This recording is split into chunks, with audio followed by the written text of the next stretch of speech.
देखिए next topic है हमारा 4 वेक्टर्स। ये सिलेबस में है, 4 वेक्टर फॉर्मुलेशन नाम से है, ठीक है। तो हमारे पास में डेफिनेशन क्या है 4 वेक्टर की। अ वेक्टर इन 4 डायमेंशनल मिंकोस की स्पेस इज कॉल्ड 4 वेक्टर। इस स्पेस के बारे में हमारे पास सिलेबस में नहीं है, इसलिए मैंने इस स्पेस को डिस्कस नहीं किया है, लेकिन ये 4 डायमेंशनल स्पेस होता है, उसमें जो वेक्टर होता है उसे हम 4 वेक्टर कहते हैं, ठीक है। Its components transform from one frame to another similar to Lorentz transformation. Lorentz transformation में जैसे अपन ने वेक्टर को 3 कंपोनेंट को ट्रांसफर किया था, सॉरी उसमें भी हमारे पास में 4 कंपोनेंट थे इंक्लूडिंग टाइम वाला पार्ट। तो सिमिलरली इसके अंदर भी वैसी ट्रांसफॉर्मेशन होता है। यहाँ पर ट्रांसफॉर्मेशन मैट्रिक्स आपको याद रखनी है। So an event in 4 dimensional space is represented by a world point. So जो पॉइंट होता है वहां पे उसमें 4 कोऑर्डिनेट होते हैं, और मान लीजिए हमारे पास में एस फ्रेम में है, तो उसके जो वो कोऑर्डिनेट्स होंगे उनको हम रिप्रेजेंट करेंगे x1 x2 x3 x4। ये हमारे पास कौन से फ्रेम में है, एस में है, ठीक है। और जो एस प्राइम है उसमें हमारे पास मान लीजिए हो जाएंगे x1 prime, x2 prime, x3 prime और x4 प्राइम। तो इनका आपस में जो कन्वर्जन रहेगा वो इस मैट्रिक्स के थ्रू होगा। सो यहाँ एक कॉलम मैट्रिक्स है x1 prime, x2 prime, x3 prime, x4 prime. This is the transformation matrix, और ये हमारा एस में है, तो ये हमारे एस में कोऑर्डिनेट है, ये हमारे एस प्राइम में कोऑर्डिनेट हो गए। अगर इसको इक्वेशन के थ्रू लिखेंगे तो वो इक्वेशन इस तरह से लिखी जाएगी, ठीक है। एक्स म्यू प्राइम जो है that is equals to summation nu which is equals to 1 to 4 A mu nu x nu. मैं यहाँ पे आपको इसको ओपन करके बता देती हूँ। फॉर एग्जाम्पल म्यू की वैल्यू हम 1 रखते हैं, ठीक है। म्यू इज इक्वल्स टू 1 के लिए लेते हैं, तो x1 प्राइम उसकी वैल्यू हमारे पास में क्या आएगी। अब इस समेशन को हमें ओपन करना पड़ेगा, और न्यू की वैल्यू 1 से लेकर 4 तक जाएगी, और यहाँ एक कोफिशिएंट रहेगा। सो ए म्यू की वैल्यू तो फिक्स ही है, क्योंकि लिखा हुआ क्या है, ए म्यू और न्यू, तो म्यू तो हमने फिक्स कर दिया 1। सो 1 1 प्लस 1 2 प्लस 1 3 प्लस 1 4, करेक्ट। लेकिन साथ में मल्टीप्लीकेशन में क्या है, एक्स न्यू है, और एक्स न्यू में न्यू 1 से 4 तक जा रहा है। सो यहाँ पे हमारे पास में ये हो जाएगा x1, इसके साथ मल्टीप्लीकेशन में x2, इसके साथ x3 और इसके साथ x4। अब आप यहाँ से x1 प्राइम निकालो, तो आपके पास ये वाली रो जो है वो इस कॉलम से मल्टीप्लाई होगी। सो गामा x1 से होगा, ये आपका फर्स्ट टर्म हो गया। 0 x2 से होगा, ये आपका सेकेंड टर्म हो गया। फिर ये 0 आपका x3 से होगा, फिर आपका थर्ड टर्म हो गया, और फिर फोर्थ टर्म x4 से होगा, आपका फोर्थ हो गया।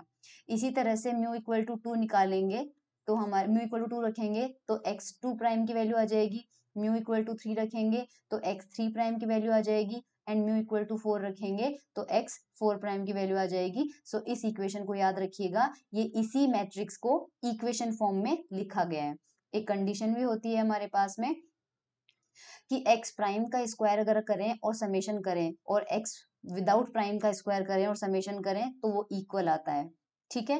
We may represent the position vector of a world point. Position vector को कैसे लिखेंगे, एक्स म्यू जो है उसके 4 कोऑर्डिनेट होते हैं, x1 x2 x3 x4, जिसमें से जो x1 x2 x3 होते हैं वो बेसिकली उसके पोजीशन कोऑर्डिनेट होते हैं 3 डायमेंशन के अंदर, और वो मिलके क्या बनाते हैं, R vector, that is position vector. जो फोर्थ कोऑर्डिनेट होता है वो टाइम कोऑर्डिनेट होता है, और यहाँ पर उसकी वैल्यू कितनी होती है, आयोटा सी और टी। अब ये आयोटा सी और टी कहाँ से आया, ये डेरिवेशन स्टार्टिंग में था बट वो सिलेबस में नहीं है, 4 वेक्टर फॉर्मुलेशन से ही हम स्टार्ट कर रहे हैं, ठीक है। x1 x2 x3 और xyz represent the position vector r of a point in 3 dimensional space, and x4 और x4 इज द ये x4 जो है हमारा वो टाइम पार्ट होता है।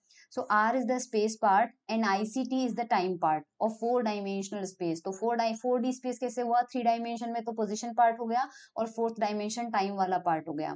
तो अगर कोई 4 वेक्टर में बनाना है, तो a 4 vector A mu is a vector in 4 dimensional space with components A1 A2 A3 and A4 given by this।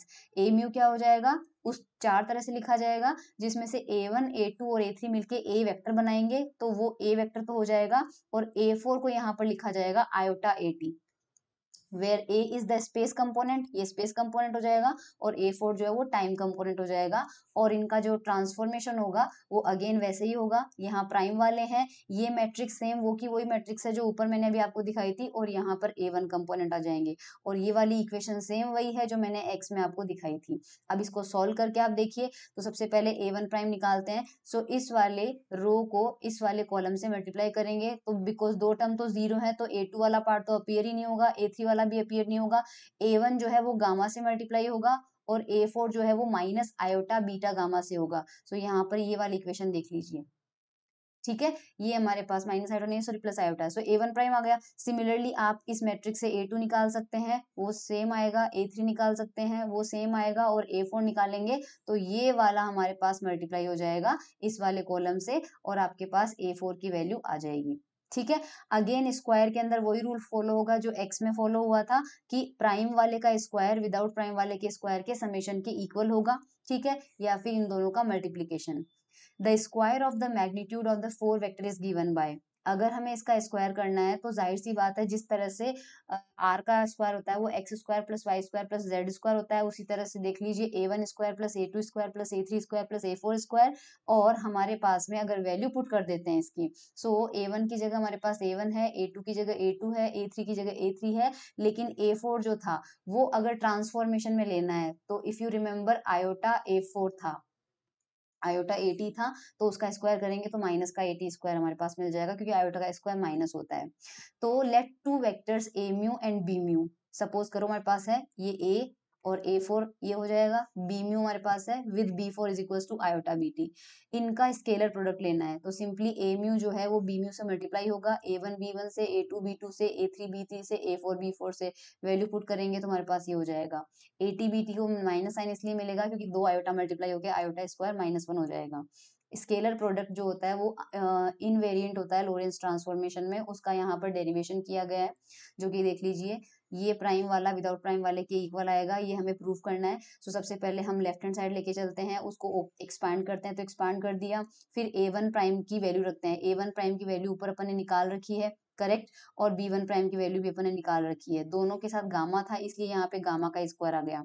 A2 B2 बिल्कुल सेम ही होता है, A3 B3 हमारे पास सेम आया था, लेकिन A4 और B4 हमारे पास अलग अलग आए थे, तो ये A4 और B4 का मल्टीप्लीकेशन जो कि ऊपर अपन मैट्रिक्स से देख चुके थे, ठीक है।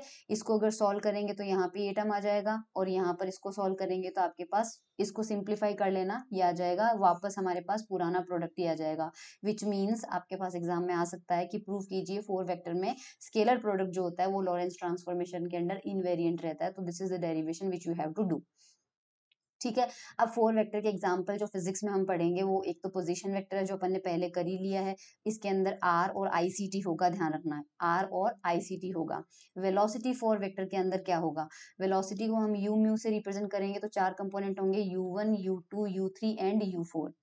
सबसे पहले U1 का फॉर्मूला ध्यान रखना, dx1 अपॉन d टॉ होगा, टी नहीं होगा, टॉ होगा, ठीक है। इसको टी में कन्वर्ट करने के लिए dt से डिवाइड कर देंगे और dt से मल्टीप्लाई कर देंगे, ठीक है। उसके बाद में आपको पता है कि dt upon d tau previous topic में हम पढ़ चुके हैं, गामा के इक्वल आता है, और गामा कितना होता है 1 upon root of 1 minus v square upon c square. So ये जो dt बाई डी गामा है इसकी जगह वैल्यू रख दी अपन ने ये, और यहाँ पे हमारे पास है dx1 अपॉन dt, x1 क्या होता है x होता है, x2 क्या होता है y होता है, x3 क्या होता है z होता है, तो dx1 अपॉन dt को सिंपली dx अपॉन dt रख दिया है, और dx बाई dt हमारे पास कितना होता है ux होता है। सो U1 जो है उसकी वैल्यू आ जाएगी हमारे पास ये। अब सिमिलरली U2 में भी कुछ भी चेंज नहीं करना है, dx2 बाई dt किया है, dt से ऊपर नीचे मल्टीप्लाई किया है, फिर x2 की जगह y रखा है, और हमें ये एक्सप्रेशन मिल गया है, ठीक है। U3 में भी कोई दिक्कत नहीं आएगी, आप पहुंच जाओगे। U4 देखो, U4 में हमारे पास ये होगा, और x4 की वैल्यू पुट करेंगे विच इज ICT, और dt और dt से ऊपर नीचे मल्टीप्लाई करेंगे, ठीक है। तो यहाँ पर हमारे पास में जो dt बाई dt होगा उसकी तो वैल्यू जो है वो गामा रहेगी रहेगी, तो उसमें तो कुछ नहीं किया है। और ये जो सॉल्व करेंगे यहाँ पर d बाई dt ICT, तो t का डेरिवेशन सॉरी t का डिफरेंशिएशन कितना हो जाएगा 1 हो जाएगा, आयोटा c बन जाएगा, सो IC ऊपर आ चुका है, ठीक है, where this expression was used during a derivation. तो u के जो चार वेक्टर हैं, चार कंपोनेंट है, वो हमें ये मिल गए, ठीक है। So this is velocity four vector. इसको अगर 3 में लिखो तो ये तीनों मिलके एक वेलोसिटी का वेक्टर बनाएंगे। सो यू वेक्टर आ गया, इसलिए बोल्ड कर रखा है, और फोर्थ को अलग से अपन ने लिख दिया यहाँ पे, ठीक है, where u is the 3 dimensional velocity vector.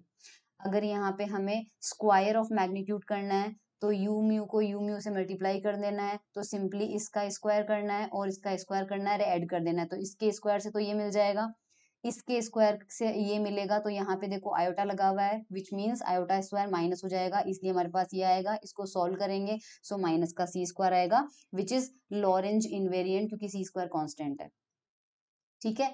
तो ये हमारे पास में वेलोसिटी वेक्टर हो गया। इसी तरह से हम मोमेंटम फॉर वेक्टर की बात करते हैं। सो मोमेंटम में P1 जो है हमारे पास में m नॉट U1 हो जाएगा, है ना, m नॉट U1 हो जाएगा, और U1 की वैल्यू हमें अभी अभी मिली थी ux अपॉन दिस वैल्यू, ठीक है। अब m नॉट के साथ में इस root of 1 minus u square upon c square को कंबाइन करेंगे, तो ये m हो जाएगा, m ux हो जाएगा px। सिमिलरली P2 आप करेंगे py, P3 आप करेंगे pz, P4 में आपको बता देती हूँ, क्योंकि U4 आपके पास आया था iota c upon this value, तो यहाँ पे आपके पास m naught upon root of 1 minus u square by c square को तो m रखेंगे, और iota c as it is, तो आयोटा m c हो जाएगा। आयोटा एम सी को क्या रख सकते हैं, ई बाय सी, क्योंकि एम सी स्क्वायर जो होता है वो होता है ई, करेक्ट। सो यहाँ से एम सी की वैल्यू निकालेंगे तो कितना आ जाएगा, ई बाय सी, तो ये आयोटा ई बाय सी। सो हमारे पास मोमेंटम के जो 4 कंपोनेंट है वो कितने हो जाएंगे, p x p y p z और आयोटा एम सी, या फिर पी वेक्टर और आयोटा ई बाय सी, और अगर इसका प्रोडक्ट करेंगे तो इसका स्क्वायर और प्लस इसका स्क्वायर, सो इसका पी का स्क्वायर तो सिंपली स्क्वायर हो जाएगा, और आयोटा ई बाय सी का स्क्वायर करेंगे तो माइनस का E square by c square हो जाएगा। इसमें सी स्क्वायर अगर एलसीएम ले लेंगे तो हमें ये मिल जाएगा, ठीक है। और या फिर इसको अपन क्या कर सकते हैं, yes, E square minus p square c square को अपन क्या लिख सकते हैं, हम जानते हैं E square is equal to होता है p square c square plus m naught square c raise to power 4। So यहाँ से E square minus p square c square को रखोगे तो क्या मिल जाएगा, एम नॉट सी की पावर 4 मिल जाएगा। डिवाइड किससे करना है, सी स्क्वायर से करना है, तो इससे 2 पावर कैंसिल आउट हो जाएगी और आपके पास ये टर्म मिल जाएगा। आगे माइनस का साइन है तो माइनस साइन हो जाएगा। This is also called energy momentum for vector. ध्यान रखना, पी म्यू को एनर्जी मोमेंटम फॉर वेक्टर इसलिए कहते हैं क्योंकि इसके अंदर जो कोऑर्डिनेट होते हैं उसमें मोमेंटम के 3 कोऑर्डिनेट होते हैं, और जो चौथा कोऑर्डिनेट होता है वो एनर्जी का होता है। एक्सेलरेशन फोर वेक्टर जो है उसके अंदर करते हैं। सो एक्सेलरेशन के अंदर हमारे पास a1 जो है वो du1 अपॉन डीटा होगा, वही चीज करेंगे dt और dt ऊपर करेंगे। इस टर्म को अपन क्या लिख सकते हैं, गामा, तो यहाँ से तो अपन ने गामा की वैल्यू पुट कर दी, और ये d by D T u1, तो d by D T u1 की जगह u जो ऊपर अपन ने वैल्यू निकाली है वो रख दी, ओके। फिर ये वाला टर्म जो है ये तो यहाँ पे एज इट इज हो गया, इसका डिफरेंशिएशन अपन को करना पड़ेगा। सो यहाँ पे d by D T 2 function रख लेते हैं, एक तो पहला फंक्शन ux और दूसरा function 1 upon root of 1 minus u square upon c square, ठीक है। पहले फर्स्ट फंक्शन को करके और सेकेंड फंक्शन को कांस्टेंट करते हैं, तो यहाँ पे हमारे पास में आ जाएगा फर्स्ट फंक्शन जो है ux, उसका कितना हो जाएगा, ux डॉट हो जाएगा, इसको ux डॉट रख लेते हैं, यस, ux डॉट कर दिया। Second function as it is है, यानी second function as it is, तो ये टर्म मिल जाएगा। उसके बाद में ux को एज इट इज रखा है, तो यहाँ पे देखिए ux एज इट इज है, और इसका करना है, इसका मैं बता देती हूँ, ये जब ऊपर जाएगा तो इसकी पावर माइनस हाफ हो जाएगा। So minus half 1 minus u square upon c square की पावर माइनस 3 हाफ, और फिर ब्रेकेट के अंदर का जो टर्म है उसका डिफरेंशिएशन करना पड़ेगा, तो माइनस का यू स्क्वायर का कितना हो जाएगा, माइनस का 2u और फिर u डॉट अपॉन में सी स्क्वायर है, तो ये हो जाएगा, माइनस से माइनस कैंसिल आउट हो जाएगा हमारे पास में, 2 से 2 कैंसिल आउट हो जाएगा हमारे पास में, और ये जो रिमेनिंग टर्म है ये देखो यहाँ पे लिखा हुआ है सेकेंड टर्म, ठीक है। इसमें यू स्क्वायर हमारे पास ये था, और u को अगर u डॉट से मल्टीप्लाई करें तो ux u डॉट से मल्टीप्लाई होगा, uy डॉट से होगा, uz डॉट से होगा, यानी u डॉट हो जाएगा। तो हमारे पास जो a1 है वो क्या मिलेगा, सो a1 हमारे पास में मिलेगा, फर्स्ट ये इससे मल्टीप्लाई होगा, करेक्ट, ये हमारे पास इससे मल्टीप्लाई हो जाएगा, तो यहाँ पे भी ux डॉट इन्होंने स्किप कर दिया है, और इसका रूट और इसका रूट कैंसिल आउट होके पावर 1 हो जाएगा, तो फर्स्ट टर्म तो ये आएगा, और ये टर्म आगे इससे सेकेंड टर्म से मल्टीप्लाई होगा, तो हमारे पास ux फर्स्ट टर्म तो है ही, और ये जो u डॉट है इसे हम लिखेंगे u डॉट लिखेंगे, और यहाँ पे पावर 3/2 है और यहाँ पे पावर 1/2 है, तो पावर कितनी हो जाएगी 2 हो जाएगी, साथ में c स्क्वायर है, सो हमारे पास ये हो जाएगा। ठीक है, ये हमने a1 का डेरिवेशन कर लिया है। सिमिलरली a2 है, a2 ये आ जाएगा, a3 है, a3 ये आ जाएगा। a4 का डेरिवेशन हम कर लेते हैं, du4 अपॉन dt है, dt से ऊपर नीचे मल्टीप्लाई करेंगे, बाद में इसकी जगह तो गामा की वैल्यू पुट कर देंगे और ये वाला टर्म हमारे पास एज इट इज आ जाएगा। फिर हम क्या करेंगे, इस बार इसको आप कर लो क्योंकि यहाँ पे एक ही फंक्शन है और एक फंक्शन का मतलब है कि इसको ऊपर लेके जाना है, तो पावर माइनस ऑफ हो जाएगा, तो आयोटा सी कांस्टेंट है, -1/2 1 minus u square upon c square और उसकी पावर 3/2 माइनस में हो जाएगी, एंड हमारे पास हो जाएगा -2u dot upon c square. अब इसको सिंप्लीफाई कर लेना आपके पास और बाद में इस टर्म से मल्टीप्लाई कर देना, आपके पास ये वाला टर्म आ जाएगा। ठीक है, ये मैंने यहाँ पे कर दिया। सो एक्सेलरेशन के हमारे पास में जो वेक्टर आ रहे हैं, हर टर्म में देखो a1 a2 a3 में देखो सब में दो दो टर्म आ रहे हैं, ये दो दो टर्म आ रहे हैं, करेक्ट। तो हम यहाँ पे एक्सेलरेशन में करेंगे तो इन जनरल हमारे पास में फर्स्ट टर्म में सब में ऊपर आ रहा था ux डॉट uy डॉट या uz डॉट, तो ux डॉट क्या होता है ax होता है, uy डॉट क्या होता है ay होता है, तो ऊपर आ जाएगा a वेक्टर, नीचे हमारे पास ये टर्म था ही, प्लस हमारे पास में यहाँ पे इस जगह आ रहा था ux और ब्रैकेट में आ रहा था हमारे पास u डॉट करेक्ट। सो ये तो u एज इट इज रखा है, u डॉट को अपन ने रख दिया एक्सेलरेशन, नीचे हमारे पास इसकी पावर स्क्वायर थी, तो ये तो हमारे पास जो है वो 3 कंपोनेंट हो गया और फोर्थ कंपोनेंट जो है उसको एज इट इज रखा है, तो फोर्थ कंपोनेंट के अंदर जो u डॉट लिखा हुआ है, ये रहा u डॉट, इस u डॉट की जगह a लिख दिया है। ओके, सो हमारे पास एक्सेलरेशन आ गया। अब हम बात करते हैं फोर्स वेक्टर की, तो फोर्स हमारे पास होता है D P mu upon D tau, और पी म्यू की जगह अपन रखेंगे एम नॉट यू, क्योंकि मास इनटू वेलोसिटी होता है, एम नॉट को बाहर ले लेंगे, यू अंदर चला जाएगा और u को फिर x के टर्म लिखेंगे तो ये डबल डिफरेंशिएशन में आ जाएगा। This is called Minkowski force equation, ये न्यूटन के सेकंड इक्वेशन से रिलेटेड करती है। एनीवेज हम फोर्स की यहाँ पर वैल्यू निकालते हैं, तो हम डायरेक्टली एफ म्यू पे चलेंगे। F1 हमारे पास आएगा dp1 अपॉन डी टो, वही dt और dt से ऊपर नीचे मल्टीप्लाई करेंगे, dt बाई डी टो को सबसे पहले गामा रखेंगे और p1 हमारे पास x है, तो x की वैल्यू यहाँ पे पुट कर देंगे, ये px आ जाएगा। अब dpx अपॉन dt कितना होता है, fx होता है। सिमिलरली f2 आ जाएगा, f3 आ जाएगा, f4 को कैलकुलेट कर लेते हैं, f4 हमारे पास हो जाएगा dp4 अपॉन डी टो, वही dt से ऊपर नीचे मल्टीप्लाई करेंगे, dt बाई डी टो जो है वो हमारा जस्ट अ मिनट यहाँ पे गामा आ जाएगा, ये गामा रख दिया अपन ने, और p4 जो है, p4 हमारा कितना था आई ई अपॉन सी, तो यहाँ पे उसको सॉल्व कर लिया, आयोटा अपॉन सी को बाहर ले लिया और ई पे डिफरेंशिएशन अप्लाई कर दिया, तो फोर्स के अंदर हमारे पास ये आ गया, यहाँ F और नीचे ये टर्म आ जाएगा, और ये इसका फोर्थ कंपोनेंट है जो हमने यहाँ पर लिख दिया।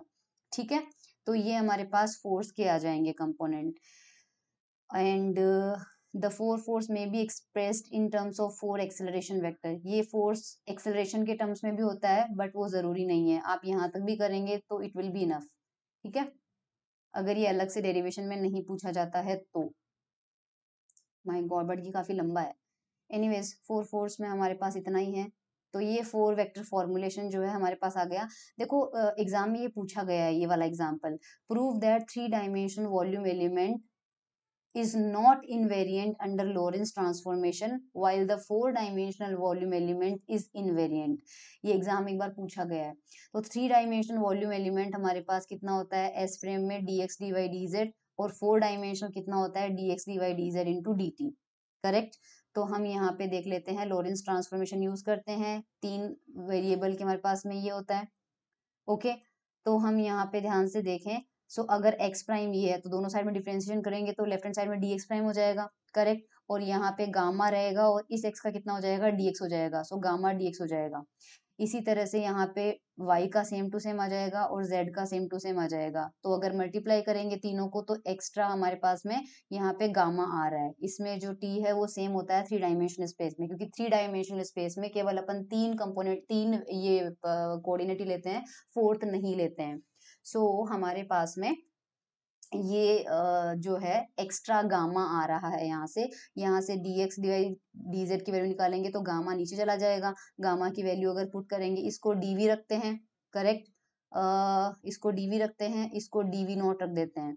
गामा की वैल्यू 1/√1 माइनस बीटा स्क्वायर आ रही है, इससे पता चल रहा है कि dv is not equal to dv naught. तो इसका मतलब वो लॉरेंज इनवेरिएंट नहीं है। अब अपन फोर वेक्टर की बात करते हैं। फोर वेक्टर में हमें टाइम वाला पार्ट भी इंक्लूड करना पड़ेगा। तो हमारे पास में dt जो है वो गामा dt प्राइम के इक्वल आता है, और गामा dt जो होता है x प्राइम सेम रहेगा। तो इस तरह से हम यहाँ पर वैल्यू पुट करेंगे। इस बार अपन वैल्यू पुट करेंगे dx prime dy prime dz prime और dt प्राइम, तो बाकी तीन सेम रहेंगे। गामा dx dy और dz ये तो 3D के हैं। dt प्राइम में उल्टा होता है, टाइम डायलेशन में वो dt बाय गामा के इक्वल होता है, तो गामा से गामा कैंसिल आउट हो जाएगा और हमें वापस वही मिल जाएगा। इसका मतलब फोर डायमेंशनल स्पेस में ये क्या होता है, सेम होता है। ठीक है, क्योंकि ध्यान से समझना, dx प्राइम जो होता है वो तो गामा dx के इक्वल होता है, लेकिन जो dt प्राइम होता है वो हमारे पास गामा dt के 1 गामा dt के इक्वल होता है। इसीलिए ये लेंथ कॉन्ट्रेक्शन होता है और ये टाइम डायलेशन होता है, यानी लेंथ कॉन्ट्रैक्ट होती है, ये लेंथ में जाता है और ये टाइम में जाता है, टाइम बढ़ता है, इसलिए ये गामा ऊपर नीचे आता है इसमें डिनोमिनेटर में और एक न्यूमरेटर में आता है। ठीक है, so that was all about four vector.